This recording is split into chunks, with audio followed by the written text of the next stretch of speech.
बहुत सारी ऐसी मिस्टेक्स हैं जो हम लॉ को अप्लाई करते टाइम बार बार करते हैं और फिर हमें रिजल्ट्स नहीं आते हैं। और इसी में से एक बड़ी मिस्टेक के बारे में आज मैं बात करने चाहता हूँ। वो है कि आप सब्जेक्टिव रियलिटी के बजाय ऑब्जेक्टिव वर्ल्ड को कंट्रोल करने के लिए निकल जाते हो। यानी कि डायरेक्टली आप ये सोचते हो कि आप किसी टेक्निक को अप्लाई कर कर 3D वर्ल्ड में चेंजेस ला सकते हो, खुद को सब्जेक्टिव जो चेंज है उसके बिना। और बहुत ज़्यादा घातक सोच है ये, क्योंकि लोगों को इसकी वजह से बहुत उल्टे रिजल्ट्स देखने को मिलते हैं। लोग बहुत ज़्यादा डिप्रेशन में चले जाते हैं, क्योंकि रेडिट में आप स्टोरीज़ वगैरह देखते रहते हैं कि लोग किस तरीके से नेगेटिवली इफ़ेक्ट हो जाते हैं इस गलत तरीके को इस्तेमाल करने की वजह से। जो है कि डायरेक्टली आप 3D वर्ल्ड को कंट्रोल कर सकते हो अपनी इमेजिनेशन से। आप अपनी इमेजिनेशन से 3D वर्ल्ड को तब कंट्रोल कर सकते हो जब आप अपने आई एम को चेंज करते हो, यानी कि आप अपने सेल्फ को चेंज करते हो। जो चेंज करने की ज़रूरत है वो है self. Everyone is you pushed out, यानी कि जो भी इंसान है वो आपके इनर अजम्पशन का रिफ्लेक्शन है आपकी लाइफ में आज की डेट में। और जो भी इंसान है, जो कोई भी वर्ड्स आपको बोले जाते हैं ड्रीम में या रियल लाइफ में, वो आप ही के अजम्पशंस को जो है वो रिफ्लेक्ट कर रहे हैं। क्योंकि आप खुद ही सोचिए, अगर आप नहीं होते इस दुनिया में तो लोग आपको क्या बोलते, या आप नए होते कहीं पर तो आपको क्या बोलते लोग। जो आपके बारे में नहीं जानते हैं वो आपके बारे में क्या बात करते हैं, लेकिन जो आपके इनर अजम्पशंस को सबकॉन्शियसली पकड़ चुके हैं, जो आपके नेचर को पकड़ चुके हैं अंदर से, वो वैसा ही आपके प्रति रिएक्ट करते हैं जैसा आप चाहते हो। आपने उनको वैल्यू दे रखी है जिस भी लेवल पर। तो आपको ज़रूरत है कंट्रोल करने की सब्जेक्टिव रियलिटी को, यानी कि खुद को, अपने अंदर को, अपने आई एम को चेंज करने की ज़रूरत है। यहाँ पर कोई भी ऐसी बात नहीं होने वाली है कि आप थर्ड पार्टी को हटा देंगे, ये मैजिक ट्रिक है, या इससे वेव्स भेज दूंगा मैं उसके घर में, या ऐसी बातें हैं कि जिसकी वजह से लोग स्टॉक करने लग जाते हैं, बिल्कुल उल्टी चीज़ें करने लग जाते हैं, क्योंकि डेस्परेशन बढ़ने लगता है। क्योंकि अगर आपको लगता है कि बाहर के इंसान के हाथ में रिमोट कंट्रोल है आपकी खुशी का, तो आप कभी खुश नहीं रह सकते हो। क्योंकि एसपी के केसेस में ज़्यादातर ऐसा ही होता है। लोग सामने वाले इंसान की 3D रियलिटी को कंट्रोल करना चाहते हैं। वो सोचते हैं कि ये इंसान जो है वो उनकी लाइफ में आ जाएगा, क्योंकि वो इस टेक्निक को अप्लाई कर रहे हैं। वो सोचते हैं, लेकिन खुद को नहीं बदलना चाहते हैं वो। और खुद का जो है वो सेल्फ इमेज जो है, सेल्फ कॉन्सेप्ट जो है, उस पर कभी काम करते ही नहीं है रियल में। और जिस कारण उन्हें लाइफ में उल्टे रिजल्ट्स देखने को मिलते हैं। मैंने भी अपनी लाइफ में बहुत सारी गलतियां करी हैं लॉ ऑफ अजम्पशन को अप्लाई करते टाइम। और ये चीज़ देखी है कि मैं जब 3D वर्ल्ड को चेंज करने की कोशिश कर रहा था, मैं अपने आप को बहुत ज़्यादा मजबूर कर रहा था दिन के टाइम ऐसे थॉट्स सोचने में जो पॉजिटिव थे। लेकिन नेगेटिव थिंकिंग आ कहाँ से रही थी? वो आ रही थी स्टेट ऑफ लैक से। और मैं खुद को ये बोल रहा था कि मैंने कल रात जो है वो टेक्निक को अप्लाई किया है, फिर मेरे साथ ऐसा क्यों हो रहा है? वो इसलिए हो रहा है कि आप जो है वो सब्जेक्टिव रियलिटी को जो है सब्जेक्टिव कंट्रोल अपने हाथ में नहीं ले रहे हो। नेविल ने क्या करा था जब अपनी एसपी को मैनिफेस्ट करा था? वो उसके केसेस में क्या क्या रुकावटें थी? बहुत सारे लोगों के लाइफ में इतनी बड़ी रुकावटें होंगी भी नहीं।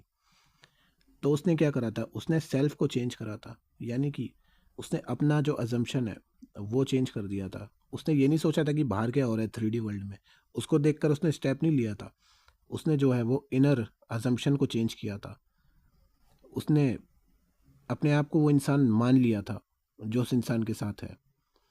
उसने ये नहीं सोचा था कि अब वो इंसान कैसे बिहेव करेगा, वो क्या करेगा, उसको लेकर एक इमेज बनाता हूँ अपने माइंड में। नहीं, उसने अपने इमेजिनेशन में उसने खुद को जो है वही चेंज कर दिया था इंसान। तो उसने क्या चीज़ करी थी यहाँ पर जो काफ़ी लोग नहीं करते हैं? वो था कि वो बंदा जो है उसने ये चीज़ अपने माइंड में नहीं डाली कि 3D वर्ल्ड में जो है वो मेरे को चेंज करना है, इस इंसान को ऑब्सेस करना है मेरे प्रति, और उस इंसान को जो है वो पागल कर देना है कि ये मेरी लाइफ में आ जाए जो है। क्योंकि मुझे ये लगता है कि शायद ये इंसान मेरी लाइफ में नहीं आएगा, तो मैं अब टेक्निक को अप्लाई करूँगा और चेंज लेके आऊँगा इस इंसान के अंदर। आपको इंसान को चेंज करना नहीं था। उसने क्या करा? उसने जो है खुद को वो इंसान बना लिया जिसके साथ ये इंसान है। मतलब कि अगर उसको शादी करनी थी, उसने शादी करी थी, शादी मैनिफेस्ट कर रहा था वो, तो उसने खुद को एज अ हस्बैंड जो है उस इंसान का इमेजिन कर लिया था पहले ही। और उसी फीलिंग के साथ वो stay taken to sleep technique perform करता था हर रात, और अपने फ्लैट में उसको इमेजिन करता था। ये नहीं कि फ़ोटो अपने दिमाग में बना रहे हो, पाँचों सेंसेस इंक्लूड कर रहे हो, कर सकते हो आप अपने हिसाब से, लेकिन फीलिंग इज़ द सीक्रेट। आपने ये बात बहुत बार सुनी होगी नेवल के लेक्चर्स में कि फीलिंग जो है वो क्रिएट करनी है आपको, फीलिंग ऑफ नेचुरलनेस की। और वो फीलिंग कब आएगी? वो उस दिन नहीं आएगी जिस दिन आप प्रपोज मार रहे हो, आपका प्रपोजल एक्सेप्ट हो रहे हो, क्योंकि उस दिन भी वो चीज़ एक मैजिकल साउंड करती है, डिज़ायर साउंड करती है। वो फीलिंग आती है 6 महीने बाद या साल भर बाद, जब वो चीज़ आपके लिए नेचुरल हो जाती है। Every one is you pushed out, यानी कि जो भी व्यक्ति आपकी लाइफ में इस समय मौजूद है, वो आपकी इनर अजम्पशन को जो है, या पहले जो आपने इमेजिन करा होगा खुद के प्रति, जो सेल्फ कॉन्सेप्ट बनाया होगा, उसी के अकॉर्डिंग रिएक्ट करता है, उसी के अकॉर्डिंग बिहेव करता है आपके साथ। यानी कि ड्रीम्स ले लो या रियल लाइफ ले लो, जो भी बातें आपको बोली जा रही हैं दिन में, 80 to 70% जो है वो आपकी इनर अजम्पशंस को जो है वो रिफ्लेक्ट कर रही है। जो भी आपके अंदर चल रहा है, जो भी आपका सेल्फ कॉन्सेप्ट है, उसको रिफ्लेक्ट कर रही है। तो एडवर्ड आर्ट ने बहुत ज़्यादा मज़ेदार बात कही थी अभी, कि अगर आपको अपने किसी क्लाइंट को सलाह दी थी उन्होंने, जो मैंने सुनी थी, जो बहुत बढ़िया मेरे को लगी थी और बेस्ट एग्जांपल मेरे को लगा था, कि एक व्यक्ति आया उनके पास, उन्होंने पूछा कि वो टीचर थे, उन्होंने पूछा कि मेरे को बहुत सारे स्टूडेंट्स चाहिए अपनी क्लास में। मैं जब पढ़ाता हूँ तो बहुत कम स्टूडेंट्स रहते हैं और बहुत कम लोग मेरे को अप्रिशिएट करते हैं। बहुत ज़्यादा मेरे को टेंशन होती है अपने करियर को लेकर कि लोग मेरे को क्यों नहीं सुनना चाहते हैं, लोग क्यों नहीं मेरे से पढ़ना चाहते हैं, रीज़न क्या है? तो एडवर्ड आर्ट ने बोला कि आपके अगर स्टूडेंट आपके पास हैं तो आप कैसे टीचर हो, कैसा फील करोगे आप? तो उन्होंने बोला मैं बहुत ग्रेट फील करूँगा, ऐसी फीलिंग आएंगी कि मैं एक बहुत भयंकर टीचर हूँ, बहुत भयंकर लेवल पर हूँ। तो उन्होंने बोला एग्जैक्ट यही पॉइंट है कि आपको अभी जैसा फील हुआ जब मैंने बोला कि आपके पास बहुत सारे स्टूडेंट्स हैं, तो आपने जैसा फील करा, आपको वही फीलिंग लेकर जो है वो stay taken to sleep perform करनी है, इमेजिनेशन करनी है। और उन्होंने इसी फीलिंग के साथ फिर से इमेजिन करना शुरू करा। उन्होंने ये चीज़ अंदर से फील करी कि वो एक ग्रेट टीचर हैं। और कुछ ही हफ्तों में क्या हुआ कि उनकी लाइफ में बहुत सारे स्टूडेंट्स आने लग गए और बहुत सारे लोग उन्हें अप्रिशिएट करने लग गए। और काफ़ी लोग तो ये तक बोलने लग गए कि आप अब वो इंसान लगते ही नहीं हो जो पहले थे, क्योंकि उन्होंने अपनी आइडेंटिटी को ही शिफ्ट कर दिया उस इंसान की तरफ जो वो बनना चाहते थे। क्योंकि अभी में वो जीने लगे उस किरदार को जो वो कभी बनने वाले थे, या हो सकता है कभी ना बनते, क्योंकि वो कभी ये अज्यूम ही नहीं कर पाते कि वो एक ग्रेटेस्ट टीचर हैं। लेकिन अब पॉसिबल कैसे हुआ ये चीज़? क्योंकि उन्होंने अपना सेल्फ कॉन्सेप्ट चेंज करा। तो इसी तरीके से आपको भी अपना सेल्फ कॉन्सेप्ट चेंज करना है कि आप वो इंसान हो जो अपनी एसपी को डिज़र्व करता है। आपको ये नहीं सोचना है कि एसपी जो है वो कंट्रोल में कैसे आ जाए। आप जब खुद वो इंसान खुद को अज्यूम करोगे कि मैं इतना काबिल हूँ कि ये इंसान मेरी तरफ खिंचा चला है, ऐसा भी नहीं सोचना है आपको कि वो इंसान खिंचा चला आ रहा है। आप इतने ज़्यादा कैपेबल हो कि वो इंसान आपकी तरफ अट्रैक्ट हो रहा है, तब आपको चेंजेस देखने में मिलेंगे। आप जब खुद का सेल्फ कॉन्सेप्ट जो है वो ऊपर लेवल पर ले जाओगे, तब आपको ये चीज़ पता लगेगा कि आप बहुत हायर लेवल पर इंसान हो। आप अपनी वर्थ को उस दिन समझोगे। आप जब एक्शन लोगे अपनी लाइफ में उस फुलफिलमेंट के साथ, तो वो चीज़ें दिखेंगी आपको। आपको वो चीज़ ऐसे पता चलेगी, मतलब जैसे आपने कभी अज्यूम भी नहीं की होगी। एक चीज़ होती है ना कि किसी चीज़ का अनुमान होता है हमको, हमें पता होता है कि अगर ऐसा होगा तो क्या लाइफ में ऐसा रिज़ल्ट हमें देखने को मिलेगा। मुझे पता है मैं ये स्टेप लूँगा तो मेरे को ऐसा मिलेगा देखने को। लेकिन जब ये चीज़ आप अप्लाई करोगे, तब आपको चीज़ें समझ ही नहीं आएँगी। दिमाग में आपके ये चीज़ एक्सेप्ट ही नहीं होगी कि भाई इस लेवल पे मैं कैसे चेंज हो रहा हूँ। मेरा सेल्फ कॉन्सेप्ट कैसे चेंज हो गया इस लेवल पर। क्योंकि आप खुद को वो इंसान जो है वो अभी अज़्यूम कर रहे हो। देखो, सब्जेक्टिव कंट्रोल जब सब्जेक्टिव रियलिटी है, उसमें मेहनत करने की किसी चीज़ की कोई ज़रूरत है ही नहीं।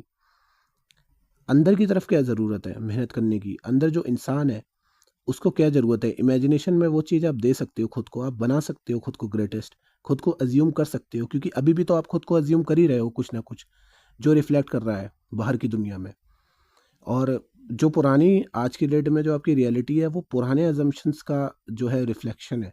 यानी कि जो सालों से आप खुद को मानते आए हो, वो दिखाई दे रहा है आपको। आपको ये चीज़ थोड़ी ना एकदम से दिखाई देने लग जाएगी कि आपने आज जो है इस टेक्निक को अप्लाई करा और खुद को मान लिया कि मैं बहुत ज़्यादा ग्रेटेस्ट हूँ। मैं ये इंसान को डिज़र्व करता हूँ, और वो इंसान भागा चला आएगा। लेकिन एक दिन ज़रूर ऐसा होगा, हो सकता है आपको वो इंसान अच्छा ही ना लगे उसके बाद, क्योंकि आप उस लेवल पर पहुँच चुके होते हो कि आप खुद को एक हायर पर्सन मानने लगते हो। आप 3D से जो है वो कंट्रोल होना बंद हो जाते हो। आप ईज़ी टू मैनिपुलेट नहीं रहते हो। आपको कोई ईज़िली मैनिपुलेट नहीं कर पाता है, क्योंकि आपका सेल्फ कॉन्सेप्ट इतना ज़्यादा मजबूत हो चुका होता है। तो इसके बाद ख़्याल आएगा आपको कि मैं ही ऑपरेंट पावर हूँ। मैं अपनी लाइफ़ को चेंज कर सकता हूँ। मैं अपने इनर असम्पशन्स को चेंज कर सकता हूँ। मैं एक बहुत हायर पर्सन बन सकता हूँ, एक हाई वैल्यू मैन बन सकता हूँ अपनी इमेजिनेशन में, और ख़ुद को अज़्यूम कर सकता हूँ और जी सकता हूँ उस असम्पशन के साथ कि ऑलरेडी मैं ये इंसान हूँ, और मेरे जो है वो एक्शंस, जो प्लान्स, जो थॉट्स होंगे वो अब इस वर्जन के हिसाब से चलेंगे, क्योंकि आप खुद को चेंज कर रहे हो यहाँ पर।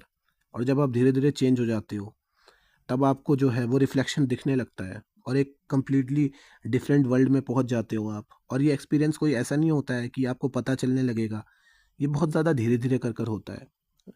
ऐसा लगेगा कि 1-2 हफ्ते हुए, 3 हफ्ते हुए, कुछ भी नहीं हो रहा है। लेकिन धीरे-धीरे कर कर ऐसा लगेगा कि आप जो है, क्योंकि आप लेट गो करना स्टार्ट कर देते हो, जब वो चीज़ आपके लिए नेचुरल हो जाती है, तब आप लेट गो करना स्टार्ट कर देते हो। आप धीरे-धीरे करके अज़्यूम तो करते हो, लेकिन आपको लगता है कि कौन-सी बड़ी बात है यार ये चीज़। ऐसा कौन-सी चीज़ है, लोगों ने भी तो करी हुई है। हर स्टेट तो ऑलरेडी एग्ज़िस्ट करती है इस दुनिया में। कोई भी स्टेट ऐसी है ही नहीं जो आप क्रिएट करते हो। आप बस ऑक्यूपाई करते हो स्टेट्स को। ये बात आप अंदर से जानते ही हो, तो इस स्टेट को ऑक्यूपाई करने में क्या बात थी, जो मैं नहीं कर पा रहा था इसको? क्योंकि अंदर तो कोई स्ट्रगल है नहीं। आप अपनी आँखें बंद करो, 2 बार गहरी साँस लो अभी। आपको कहाँ पर बंदिश दिखाई दे रही है आँखें बंद करने के बाद, कि आप स्टेट को शिफ्ट नहीं कर सकते हो? ये जो ईगो है, ये जो माइंड है आपका, जो आपको रोकता है, जो रैशनल माइंड है, जो रीज़निंग करता है आपके साथ में, इस ईगो और माइंड को एज़ अ टूल इस्तेमाल करना सीखो। इससे जो आ रहे थॉट्स हैं, इससे जो आ रही डाउट्स हैं, उनके गुलाम मत बनो। आपके पास जो है वो पावर है, आपका नेचर अवेयरनेस है, आप किसी भी स्टेट में शिफ्ट हो सकते हो। आप खुद को मान सकते हो वो इंसान अभी, इसी समय आपके पास ये पावर है। तो आप गुलाम मत बनो इन चीज़ों के। आप सोचो मत कि ये डाउट आ रहा है, हाँ, ये बात तो मेरे को जो है वो काफ़ी ज़्यादा लॉजिकल लग रही है। मेरे को एक बार डबल चेक कर लेना चाहिए चीज़ों को। दोस्तों, यहीं पर गलती हो जाती है। फिर आपके माइंड में जो थॉट्स आते हैं, वो आपको घसीट ले जाते हैं एक स्टेट ऑफ लैक में। वो बोलते हैं कि यार पिछली बार भी तो ऐसा हुआ था, तूने अज़्यूम करा था, फिर तेरी लाइफ में चेंज नहीं आया। अब क्या बात हो गई, तूने यही वीडियो देखी थी, फिर टीचिंग को अप्लाई नहीं करा तूने। ऐसी-ऐसी बातें आती हैं आपके माइंड में कि पहले नहीं हुआ तो अब क्यों हो जाएगा? अब इसीलिए हो जाएगा क्योंकि आप रियलिटी जो है वो जान चुके हो। आप अवेयर हो चुके हो कि ये जो माइंड बोल रहा है, जो बातें बोल रहा है, वो रियल नहीं है, वो बिल्कुल फ़ेक है। वो अपने एक आराम में रहना चाहता है, वो खुद को बदलना नहीं चाहता है। जबकि स्टेट को शिफ्ट करना जो है वो बहुत ज़्यादा ईज़ी है। ये जो बातें आ रही हैं वो भी एक स्टेट ऑफ माइंड से ही तो आ रही है आपके अंदर। और जो दूसरी स्टेट ऑफ माइंड है उसकी एक अलग ही आइडेंटिटी होगी आपकी।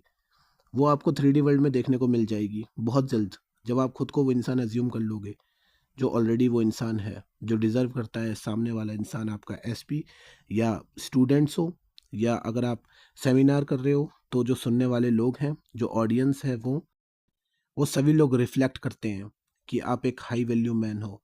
आप वो इंसान हो जो डिज़र्व करता है ये सब, जो डिज़र्व करता है हमारा टाइम, जो डिज़र्व करता है एक हाई वैल्यू, क्योंकि आप खुद को हाई मानते हो और खुद का सेल्फ कॉन्सेप्ट जो है वो चेंज कर कर रखते हो यहाँ पर। और अगर आप खुद को ही एक हाई वैल्यू इंसान नहीं मानते हो, खुद को ही अज्यूम नहीं कर पाते हो कैपेबल अपने एसपी के, तो 3D वर्ल्ड को कंट्रोल करने की कोशिश आपकी नाकाम है, क्योंकि 3D वर्ल्ड तो रिफ्लेक्शन ही है आपके इनर स्टेट का। Everyone is you pushed out. ये बार बार मैं कोट्स यहाँ पर इसलिए बोल रहा हूँ, नेविल ने ये बात बोली थी कि ये बहुत ज़्यादा इंपॉर्टेंट है यहाँ पर समझना इस चीज़ को। और फीलिंग इज़ द सीक्रेट, और फीलिंग इज़ द सीक्रेट का मतलब भी यही है कि आपको उस फीलिंग को अचीव करना है जो नेचुरलनेस की है, कि आपके लिए ये चीज़ करना नेचुरल है, क्योंकि आपकी आइडेंटिटी जो है वो इस लेवल पे शिफ्ट हो चुकी है। यानी कि इनर स्टेट, फिर आइडेंटिटी, फिर आपका माइंड, आपका ईगो जो है वो इस लेवल पर शिफ्ट हो चुका है जिस पे आप ऑलरेडी चाहते थे। तो आज की वीडियो के लिए इतना ही। अगर वीडियो पसंद आई हो तो लाइक शेयर सब्सक्राइब ज़रूर करना। आई होप आपको इस वीडियो से हेल्प मिली होगी, और मैं मिलता हूँ आपको अगली वीडियो में। तब तक के लिए बाय।